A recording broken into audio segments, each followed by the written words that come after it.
Hello world, I'm Chris Pirillo, and you've tuned into another live edition of the LockerGnome Daily Reporter, TLDR for short. Stream this live every weekday. Patrons get all access. They get to watch it live. They get to interact directly with me when I talk tech, because people like it when I talk tech. But every so often, I get asked a question over and over and over and over again, and that's how I know you really want to know the answer. Is Darth Jar Jar real? This is the question that I kind of talked about the other day in a live broadcast when I unboxed the Funko exclusive Shogun with Super 7 prototype Boba Fett. There are only hundreds of these available in the world, and I have one with the J slot on the back. He fires a rocket. Yeah, the prototype does. I'm not sure about the Shogun Boba Fett if it has the J slot as well. This one is certainly in my collection now. Okay, so I unboxed that live here in the YouTube channel the other day, or at least one of the YouTube channels. Sorry, I'm trying to make things easier for everybody. It's difficult to be a man with many fascinations and many roles to fulfill. I can't be everything to everybody. I'm just Chris Pirillo. I hope you like that. So, TLDR, mostly tech. After I answer this question, I'll be doing a tech AMA, answering tech questions, and then talking about tech news with tech news views. So TLDR comes in 3 parts. If you're a patron, by way of chrispirillo.com, you get all of TLDR. You get so many bonuses that nobody else gets because you're a patron. But the question at hand is not, will I get a Shogun prototype Boba Fett from Funko and Super 7? No, because I already have one. I don't need another one. Is so Jar Jar, not exactly the best part of the prequels. And I don't know too many people who would disagree with that. My dad loves Jar Jar. You've met my dad. He is recognized in Microsoft and Apple stores for that one video he did on Windows 8. It'll live in infamy. Unlike this video. So, Darth Jar Jar. Why would I say Darth Jar Jar? This doesn't even make any sense. Jar Jar? How could he be anything other than this annoying Gungan? Well, if you go back and you watch episode 1 specifically, you'll notice that Jar Jar does things that are really kind of odd. And someone by the handle Lumpawaru on Reddit, and if you're not familiar with, I know you likely know what Reddit is. I'm not a Redditor. I like what Reddit surfaces, specifically in the Star Wars sections, as it were. Lumpawaru is Chewie's son. That's the name of his son. You might have seen him in the Star Wars Holiday Special, and if you've not yet seen the Star Wars Holiday Special, you're in for a treat. Darth Jar Jar, why would we say this? Because someone made a posit. They threw this idea out there that Jar Jar did certain things that only a Sith or a Jedi might do, going all the way back to the very start of the Phantom Menace.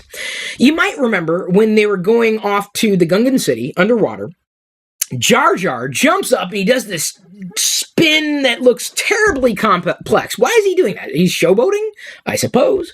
But the only other time you would see a character in the Star Wars galaxy do something like that is if they were in control of something in terms of maneuvering and doing some kind of battling thing. A very Jedi or Sith thing to do. But maybe he's just a very coordinated creature. Is he, though? Why would he do something that was executed so perfectly there at the beginning, and then throughout the movie, you just see him as a bumbling oaf? It doesn't really add up, those two things. It's like a mishmash, right?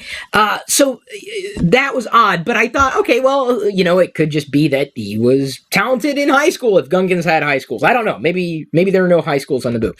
So this person's basically throwing out there the idea that Jar Jar had special powers that nobody noticed, or maybe he was in league with Emperor Palpatine, who wasn't the Emperor at the time, of course, just Palpatine, a senator from Naboo, because they're both on Naboo. It's a possibility that they would have communicated with each other. And he brings out other examples throughout The Phantom Menace, or at least through the prequels, illustrating, for making his argument that Jar Jar was Sith, or potentially a Jedi. So he names a lot of examples. I'll be sure to link it in the description somewhere, so that you can read it for yourself, because you should. And I read some of these examples, like he moves his hands, Jar Jar moves his hands, and then something happens as though he was doing some kind of, force manipulation. And I wrote them off. In terms of, is that really proving that Jar Jar is a Sith Lord? Does this really make any sense? I couldn't put two and two together. I could see how the argument might be made, but there was one instance, maybe even two instances in The Phantom Menace that has me questioning Jar Jar's character. I don't think Jar Jar is a Darth Jar Jar. I don't think he's a Sith Lord. I don't think he's a Jedi outright. However, I do believe Jar Jar has Force abilities. I believe it. I don't think he was using these abilities with intention. I think it was just an accidental thing. Like, he had these powers, which may make sense. Like, why would Jar Jar be there? Just for comic relief? Why be over the top with comic relief? I understand George Lucas may have wanted the prequels to be more, for the kids, but it was almost too much. So here are the two examples that are canon. They are in the film, like, irrefutable. You cannot get around this. Panaka is standing there next to Padme and Qui-Gon, and Jar Jar is right there. And Panaka wants the Queen, or he says he wants the Queen to visit, well, I guess it would be one of the spaceports. The whole process happens, and you see Panaka say something, but Jar Jar lips part of what Panaka actually says. So it's like Jar Jar is puppeting Panaka. Now, you might think, well, it's just an actor that's doing this. No, because it's also been asserted that Jar Jar is a CGI character. Anything that is animated for Jar Jar was done with intention. Okay, forget that. The thing that freaked me out, and I mean freaked me out, this is what I brought up in the live unboxing. This has me believing that Jar Jar has Force abilities. Or at least it was illustrated that he had Force abilities. But I, again, think it was accidental. He puppets Padme. Padme is outside of Watto's shop. Qui-Gon's going in.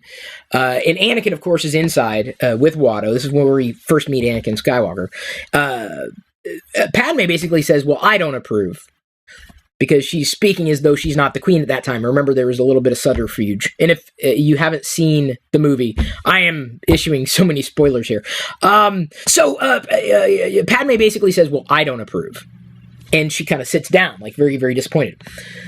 Go back and watch Jar Jar. Jar Jar lips exactly what Padme says. He is puppeting Padme. There's no other explanation. What is it? It's an Easter egg? No, that doesn't make it. Why would Jar Jar be mouthing that for Padme? Why? Why would he be puppeting Padme? Why would he be lipping at the same time she's saying something? Unless he was controlling her. Accidentally?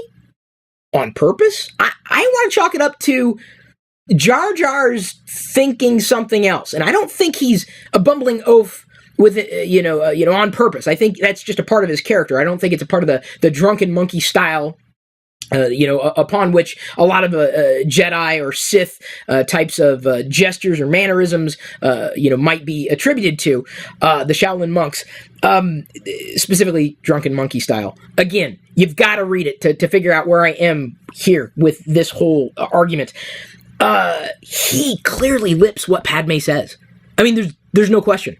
This has me questioning Jar Jar's character and his role entirely. Throughout the entire prequels. I think they were building Jar Jar up to be a Jedi. I really do. Because no one would believe that this character, who is just annoying, could turn out to potentially be powerful and be pivotal in terms of what might have happened. And eventually he did. He was pivotal in terms of giving executive powers to the Chancellor, who then became the Emperor, Palpatine. But I mean something that was specifically tied in with the Force. No one would even guess that, right? Why would Jar Jar? He was puppeting Padme. He lips it. You can clearly see him lip it.